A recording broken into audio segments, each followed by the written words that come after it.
नमस्कार. मकर संक्रांत 2026 यंदा मकर संक्रांत कशावर आहे? कोणता रंग वर्ज्य केला आहे? कशावर बसलेली आहे? पुण्यकाळ व फळ वर्ज्य कामे कोणती आहेत? ही सर्व माहिती आपण एकाच व्हिडिओमध्ये बघणार आहोत. तर व्हिडिओ स्किप न करता पूर्ण बघा. तर आपण सुरुवातीला मकर संक्रांत ही कधी आहे ते बघू.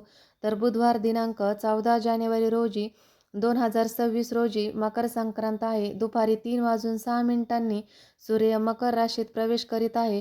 संक्रांतीचा पुण्य काळ बुधवार दिनांक 14 जानेवारी 2026 रोजी दुपारी 3:06 पासून सूर्यास्तापर्यंत आहे. सूर्याचे मकर संक्रांत बालवकारणावर होत असल्याने वाहन वाघ असून उपवाहन घोडा आहे.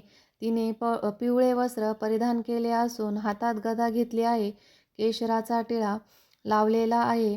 वयाने कुमारिका असून बसलेली आहे. वासाकरिता जाईचे फूल घेतलेले आहे. पायस भक्षण करीत आहे. सर्प जाती आहे. भूषणार्थ मोती धारण केले आहे. वार नाव व नक्षत्र नाव मंदाकिनी असून सामुदायिक मुहूर्त 30 आहे. पूर्वेकडून पश्चिमेकडे जात आहे व वायव्य दिशेस पाहत आहे. संक्रांतीचे फळ संक्रांतीने ज्या वस्तू परिधान केल्या आहेत त्या वस्तू महाग होतील. संक्रांत जेथून आली आहे तेथील जनतेला सुख प्राप्त होईल. आणि संक्रांतीचे पूर्व काळ द्यावयाचे दान कोणते कोणते ते बघू. नवी भांडी, गाईला घास, अन्न, तीळ, गूळ, सोने, भूमी, गाय, वासरू, घोडा. आपण यापैकी कोणतेही यथाशक्ती दान करू शकतात. आणि संक्रांतीमध्ये वर्ज्य कामं कोणती करायची ते पण बघू.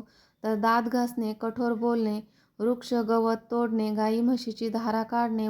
तर अशा पद्धतीने मकर संक्रांत 2026 ही कशावर बसलेली आहे, कोणता रंग वर्ज्य आहे आणि संक्रांती कशावर आहे, पुण्यकाळ, फळ, वर्ज्य कामं कोणती आहे ते सर्व आपण या व्हिडिओमध्ये बघितले आहे. तर हा व्हिडिओ तुम्हाला कसा वाटला कमेंट बॉक्समध्ये नक्कीच सांगा. आवडल्यास लाईक, शेअर आणि सबस्क्राईब करा. धन्यवाद.